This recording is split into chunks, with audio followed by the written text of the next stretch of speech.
Hey there, class. I wanted to make some videos to go along with this section. So there's just a bunch of stuff to do this week, and I know we're not going to get through it all in our meeting. So I wanted to go through the first part, and maybe in our meeting we'll talk about the second part more. I haven't even written up the second part yet. So to start with, we're going to just talk about what a ring is, okay? And it's not too hard given what we've already done. So a ring is a structure that's got plus and times. Uh, and it's got a 0 necessarily, and sometimes it'll have a 1, so we'll talk about that. But basically, the axioms are that the set of objects, which I'm just calling R here, together with plus and 0 is an abelian group. Okay, so we'll always use the plus notation for that abelian group. And then with multiplication, we have the associative property holding. Okay, so that's the usual thing. And notice here I could write the dots, but when it's clear what I'm doing, I'll just leave the dots out. And then we have the usual kind of distributivity that you understand from, just doing regular algebra. So A times C plus D is AC plus AD, and going the other way around, A plus B times C is AC plus BC. We're not assuming commutativity, so these two are like two separate axioms, right? They're not actually the same. Okay. A lot of the times there will be a 1. So a 1 is a multiplicative identity. So a multiplicative identity is, as usual, has the property that A times 1 equals 1 times A equals A. Again, just as we had in groups. We generally do not assume that there are inverses, multiplicative inverses. When there are that's a special kind of ring called a field. Let's see, and what else? Sometimes we assume there is commutativity, and then we'll have commutative rings, right? So if there's an identity, we say it's a ring with a unity. And if it's commutative, we say it's a commutative ring. And if it's commutative and has an identity, we say it's a commutative ring with unity, etc., right? And actually, most of the things we'll say are commutative rings with unity, and even a few extra properties. So examples are Z, R and Q. Should be pretty clear. Z obviously doesn't have multiplicative inverses, but it does have a 1, right? And it is commutative. R and Q do have multiplicative inverses, right? We'll call those fields later on. Zn sometimes does, sometimes doesn't have multiplicative inverses, right? So if n is prime, then it does, and if n isn't prime, then it doesn't. So those are sort of very standard examples, right? Matrices with component-wise addition and multiplication. So here I mean component-wise multiplication. So that's actually a ring, right? And it's actually a commutative ring, and it has an identity, right? So let me do a really small example of that. So what I'm saying here is, let's say we look at 2 by 2, right? So I'm saying for the multiplication part, I'm looking at something like this: A, B, C, D, right? I'm literally multiplying across component-wise. So A, B, B, C, C, D, D, like that. And this has a unity, and it's obviously commutative, right? Because multiplication in the field is commutative. And if I switch the order, this turns into little a times big A. It turns into big A times little a, right? But those are clearly the same, so that's commutative. It has an identity, right? The identity here, the one of this ring, right, would actually not be the usual identity matrix, but be that, right? Because if I take this thing and I multiply it by any matrix, I'm just going to get that matrix back. It doesn't matter which side I do that on. Okay, so that's a version, right? That's a ring, right? It's not the one you might have thought initially. We also have the usual n by n matrices with regular addition and multiplication. So the addition is the same in both cases, right? If we look at the normal multiplication, right, then we actually have talked about this sum. So we call this GL. Let's say we're doing n by n matrices in R, right? Where now the entries are coming from a ring R instead of, say, the reals or something like that, right? Oh, sorry, this is not actually what I want. I just want the matrix group, right? So I just want, what do I denote these as? I guess I'll just denote it as M in. In fact, it doesn't even have to, yeah, it needs to be square matrices, right? R, like that. All right, so I'll denote it like that. And then the identity there is the usual, identity matrix, right? So, 1, 0, 0, 1. Let's say this is 2, right? This would be in M2R. Okay, so nothing new there except maybe that the usual rules hold for matrix multiplication. I mean, so we need to see things like this: A, B, C plus A times B plus C equals AB plus AC. You have to show that that holds in the case where we have a ring. That's certainly the case. Same proof we did with matrices over the reals works, right? Same in the other direction, right? And things like, and actually this one is a little bit harder, if you remember. If not, I mean, it's a good thing to try to prove, but it's a pain. It's a lot of subscript manipulation, right? Or you can sort of associate matrices with linear transformations and do it that way. However, here, since we're changing to matrices over reals and we don't have all the theory for, we're doing it to matrices over a ring, right, instead of the reals. We don't have all the theory, so it's probably easier just to prove it directly. But anyway, it's a mess. If you recall, right, we did that. Anyway, that's an example. Another really, really important example for us is if we have a ring, we can look at Rx. And so Rx will be, let me think, we even have, no, I guess I really want this. So Rx would just be the set of all polynomials, so all polynomials.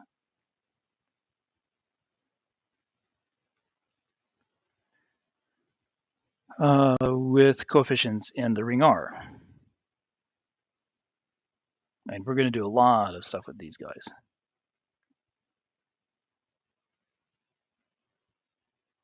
Okay, and there'll also be examples for lots of caveats, right? So we'll have lots of examples that sort of use the fact that we have a variable here. Okay, good. Anyway, so those are just some basic examples. Basic facts, just like we started off with groups, right? So if there is a multiplicative, I mean, first of all, the R plus 0 is a group, right? So the additive identity is unique, additive inverses are unique, all that stuff we had from groups. Same proof works for multiplicative identity, right? If the multiplicative identity exists, then it's unique. If an element is invertible, then the inverse is unique. And what do I mean by invertible here?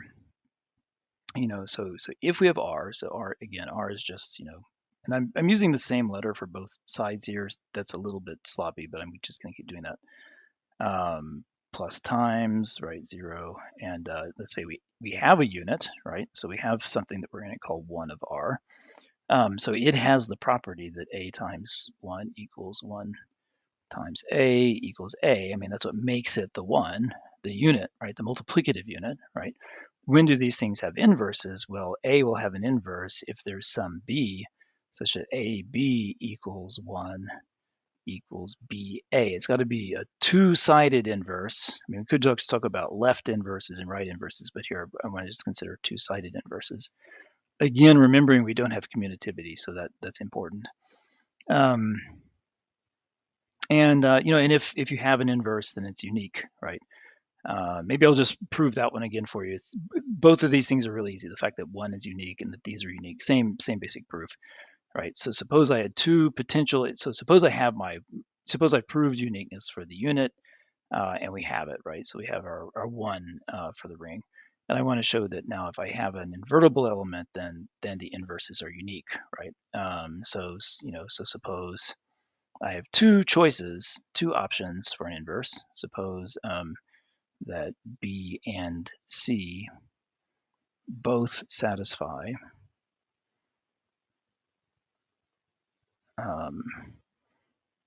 AB equals 1 equals BA, and AC equals 1 equals CA, right? So B and C are both candidates for inverses of A, multiplicative inverses. Then what we can do, right, is we can say, well, A equals A times 1, right? And notice that when I don't need to, I'm going to drop the R, right? So that's the one of the ring now. And so this is equal to A times, and now, okay, 1 can be written in lots of ways, right? So I can say BA, right? So BA, right? For example, that's one way I can do it.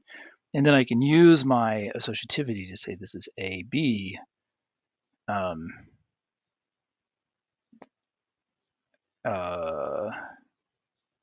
wait, what? Sorry.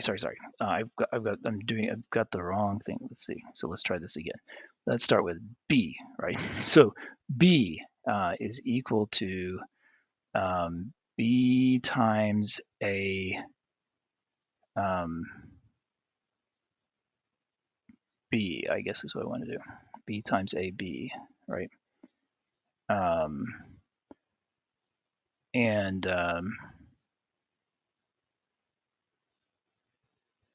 let's see. How do I want to do this?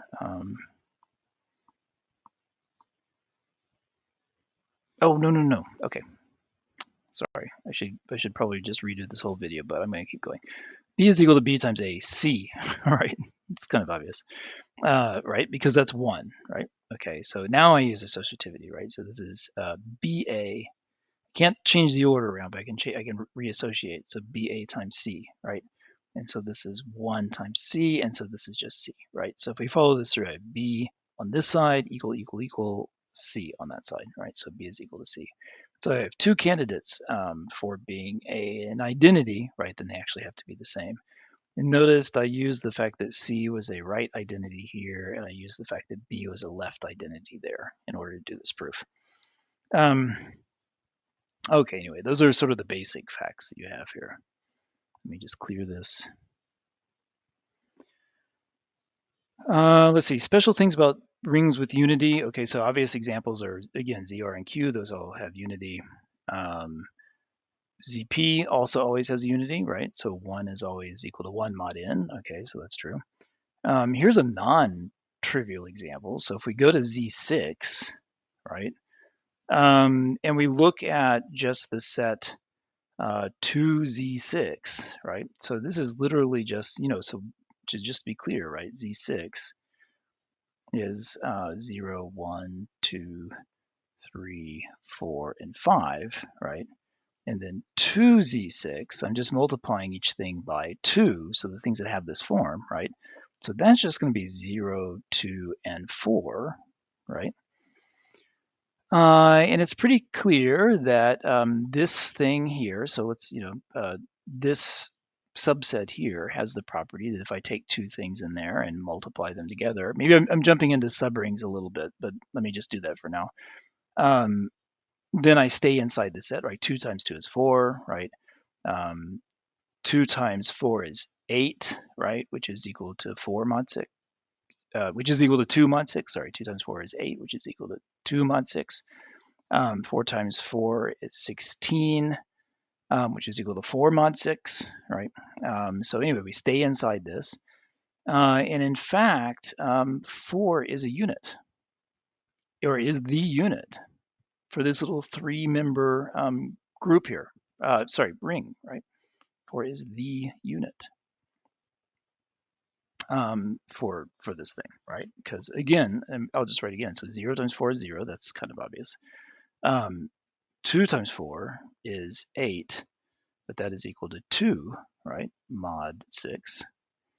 And 4 times 4, oh, and by the way, it's commutative, so it doesn't matter which order I do it in here, right? It's 16, and 16 is equal to 4 mod 6. Right, so notice whatever I multiply by 4, I just get back, okay, I have to take a little sideways thing here, that same thing again, right? So 4 is actually, 4 is actually the identity in this funny little subring, right? So it's a good one to keep in mind because it's a little bit on the strange side. Notice it is not the same identity that's here, right? I mean, the identity of Z6 is there. Here's a subgroup with an identity, but the identity now is 2 in that subgroup. That's an indication that rings behave a little bit different from groups in general, right, in terms of some of our theorems. let's see. We have the multiplicative group of units. So some of this should be familiar from our studies of Zn, right? And we looked at Un, which was the set of things, in Zn, which had inverses, right? And so we're going to have the same sort of thing here. Okay, so that's exactly what this is. So if instead of writing Un, I wrote Uzn, right? Because that's sort of what I'm going to do now. Now I have a ring R, and I have UR, right? I have to have an identity, right? R has an identity. Otherwise, we can't talk about inverses, right? And UR is going to be the set of all U in R, such that U inverse exists, right? And again, like I said, we've already studied this quite a bit when we were studying groups, because we were studying this multiplicative group that was associated to the corresponding additive group, right? Now we're putting the two structures together into just saying this is a ring, right? And then looking at this subset of the multiplicative part. So just as with there, UR is a group, right? Now it doesn't have to be, in general, it doesn't have to be commutative, because R didn't need to be commutative. I mean, the multiplication of R didn't need to be commutative, right? But we are putting in exactly the things that have inverses, so this is a group. Okay, so that's a interesting thing that we're going to study a bit. Okay, the next notion down here. Let's see. I thought I had something with. Whoops, sorry. I thought I had something to do. Okay, I guess this goes with unity. Yeah. Okay, so characteristics kind of going with unity. So if we're in a group with unity, right? So it has a 1. Sorry, I keep saying group. I need to stop doing that. If we're in a ring with unity, we're going to let n be the least thing. Now, this is an important notation for us to get sort of familiar with. I'm going to say n sub r, right? And so what I really mean is I'm taking the unit of r and adding it to itself n many times, right? So if it's the case that n sub r equals 0 sub r, and n is least, right, then I call that n the characteristic of r. Okay, now we're focusing specifically on 1 here, okay? Now, let's see, what do I want to say about this? So first of all, this notation, n sub r, this is really important, because when we're going to do, I mean, in fact, I do it below, right? So I have NA, right? What we really mean by that, right? So in some sense in our heads, we're thinking this is an element of Z, right? This is an element of R, right? So what does it even mean to say multiply something in R by something in Z? It's not even part of the same algebraic structure, right? Well, we're defining that here, right, as A plus A plus, A in many times, right? But we also defined this little thing up here we called nr, which was just, 1 plus, this is the 1 of r, in many times, right? And so we actually get that this guy right here is, I mean, we can just use, the distributive law and pull this out and say this is a times. Now this is in the ring, right? This multiplication is in the ring. 1r plus da da da plus 1r. All right, and this is A times in R, right? So now this is that object in the ring, right, which is this thing. And this thing is 0, right? And so this thing now is 0, right? So 0 of the ring here. Okay, so that notation is important, and we also see that the additive order, so we have to be a little bit careful when I write like the order of an element now, right? I have to actually say, am I looking at the additive order or am I looking at the multiplicative order? Right? And so the order of an element here, right? We just see that that NRA is equal to 0 of R, right? So the ring, right? So in particular, whatever the order is, the additive order has to divide NR, right? So the order of A, the additive order, must divide the characteristic. Okay, so that's going to be important for all sorts of things. This is true for every element in the ring, right? For every element in the ring, the order of that element has to divide. Again, ring with unity. None of this makes any sense without being in a ring with unity, but in a ring with unity, the order of every element has to divide the characteristic. Okay, one last thing I didn't say above is that if there is no such n, right? In other words, 1r plus 1r plus etc. never equals 0, right? 1r, for n many things, right? That's always true. Then we say the characteristic is, we could say characteristic is infinity, but for certain theorems, it's useful to say 0, right? So then we say the characteristic is 0, and we actually write this as char r, right? So in this case, char r equals 0. Okay. So, okay, so I guess that's yeah, okay, and I have an interesting example here too. If we look at Z6, because that's kind of a nice one, right? Then it's clear that the characteristic of Z6 is 6, right? I mean, you get 1 plus 1 plus 1, 6 many times gives me 0, and that's the first place, right? So the characteristic 6. But as an example where I don't need to add other elements together that often, I have 3 plus 3, right, equals 6, right? So it equals 0. So the point here is that the additive order of 3 is 2, right? And of course, 2 divides 6. This is what I was just talking about above, right? But it's a good, simple example to see where things are going a little bit funny there. Later on, we're going to talk about integral domains where this kind of thing doesn't happen. So it's important to keep these ideas in mind when we get there too. Okay, so a commutative ring is just a ring in which the multiplication is commutative. That's it. And I guess I didn't really say much about these except that the matrices under standard multiplication, that's just examples of non-commutative ones. Lots of the ones we work with will be commutative, right? So it's sort of important to also see some non-commutative ones. So matrices under standard multiplication is non-commutative. Functions under, say, function composition is not commutative. That's basically the same as matrices in some sense. And these things called the quaternions, which is an interesting example that you might want to look into. That's a generalization of the complex numbers. And it turns out that you can't, we went from the reals to the complex and we stayed field as we did that. You'd like to say, can I get to a higher dimensional version of things, which keeps me a field? And the answer turns out to be no.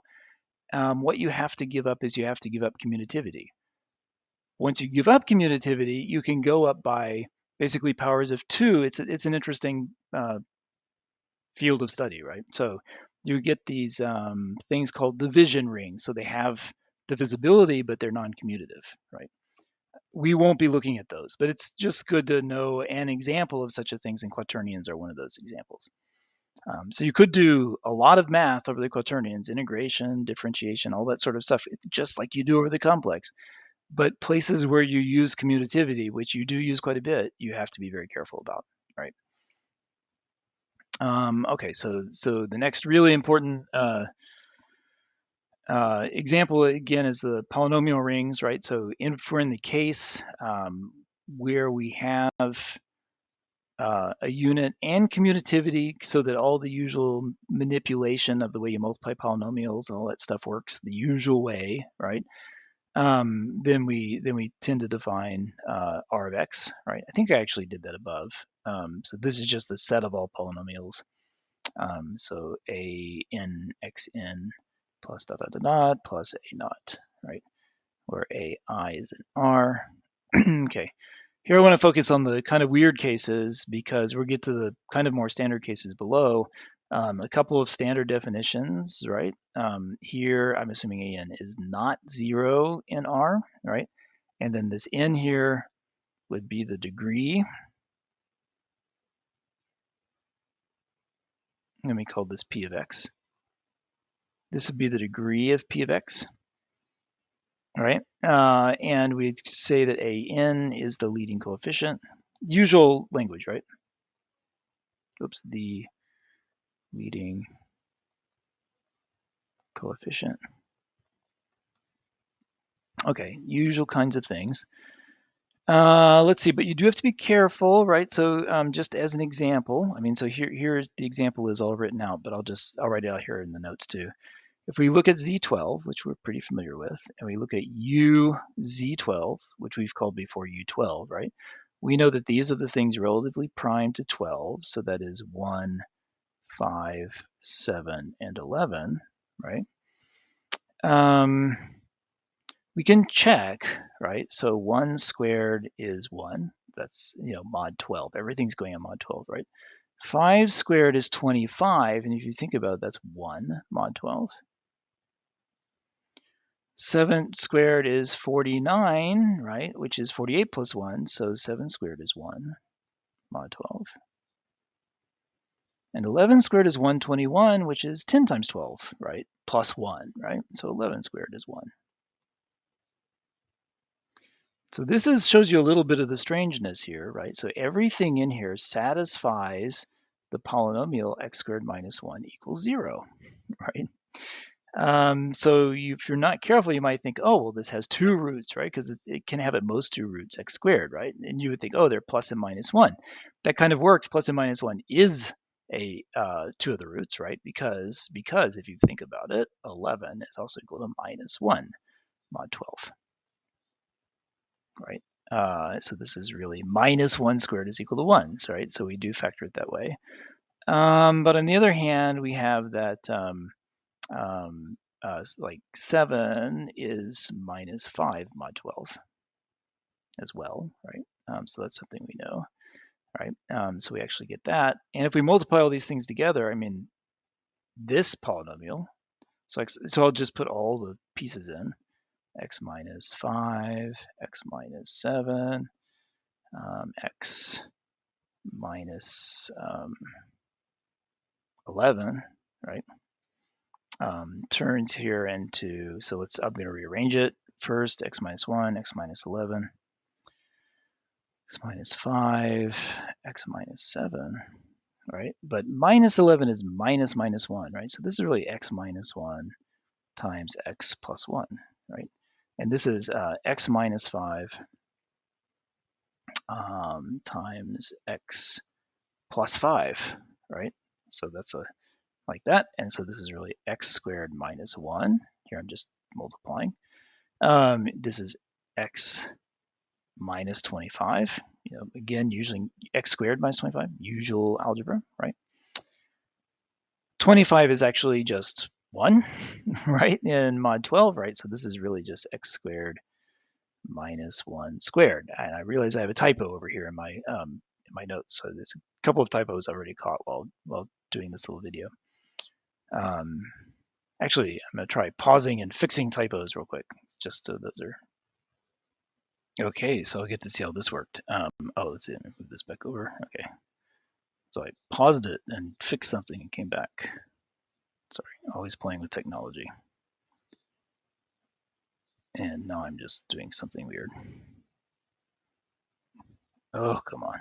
Let's do that, please. Okay, so I changed that back to the right thing, right? So the point is, so the point is you actually factoring, you don't factor things into unique roots, right? There's all sorts of ways of factoring things, right? So x squared minus 1, the point, like x squared minus 1 is factoring into x minus 1, x plus 1, right?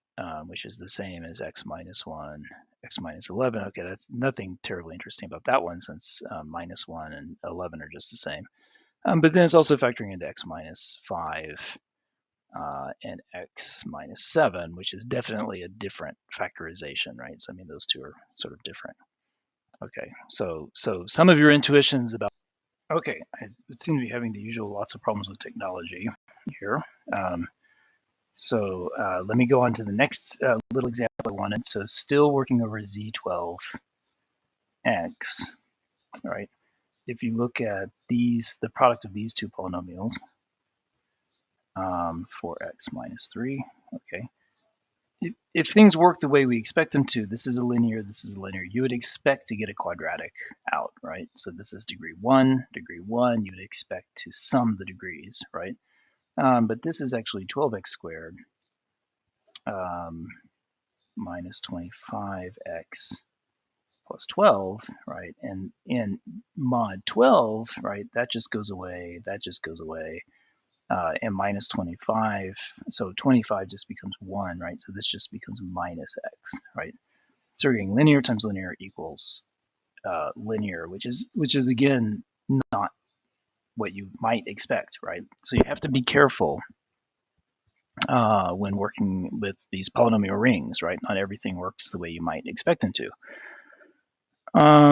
Let's see, it would be true, for example, if I had two monics, so the leading coefficients, right, are not are one, right? Then the powers of those would add up, right? So if I, in other words, if I had p of x equals x to the n plus some stuff, right, and q of x is x to the m, plus some stuff, right, then p of x, q of x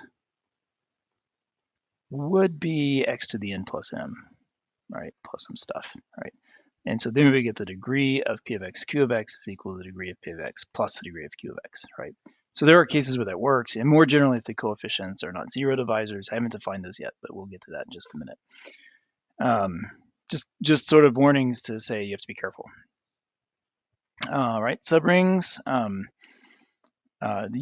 Just like with groups, right? So the first three of these little axioms say that the S is closed under a plus and minus, and it has something in it, right? So those are conditions to be a subgroup, right? To be a subring, you also have to be closed under multiplication, okay? And then the other stuff is for free, right? Because they have the form of these kind of universal axioms. They say for all x, y, z, something happens, right? And so those sort of things are just hereditarily true in subsets as long as you have closure. Products of rings are interesting. You have to be a little bit careful. So you can define products in the usual way, right? So this is the external products. I have S and T, and I'm looking at S cross T, both as a set and as a structure, right? And component-wise, you define addition. Component-wise, you define multiplication. Now you should remember from the group theory part, right? That the certain parts have to commute, right, and things like that, for the structure to be good. If you had rings with unity, right, if S was a ring with unity and T is a ring with unity, then the unity in the product structure will actually be the one of S and the one of T together as a pair, right? But that's not the same as the one of S, nor is it the same as the one of T. Remember that S and T will kind of sit inside the product in a standard way. You just, S hat, right, is a set of all S zeros, such that S is an S, T hat. So in some sense, it's a copy of S sitting inside here. This is the copy of T sitting inside here, right? So the copy of S has its unit, which will be 1S 0T, right? And the copy of T has its unit, which will be 0S 1T, right? So we're getting all these units are different in this case, right? And it's even worse than that. You actually get zero divisors necessarily. So it turns out that we don't do nearly as much with products of rings. We'll do some stuff with them, but we won't use them nearly as much. And as we get to integral domains, which is our next section, and fields, essentially products don't make sense there anymore because of this problem with units and these things called zero divisors. Okay, so I'm going to stop this video here, and then I'll make another video for the next section.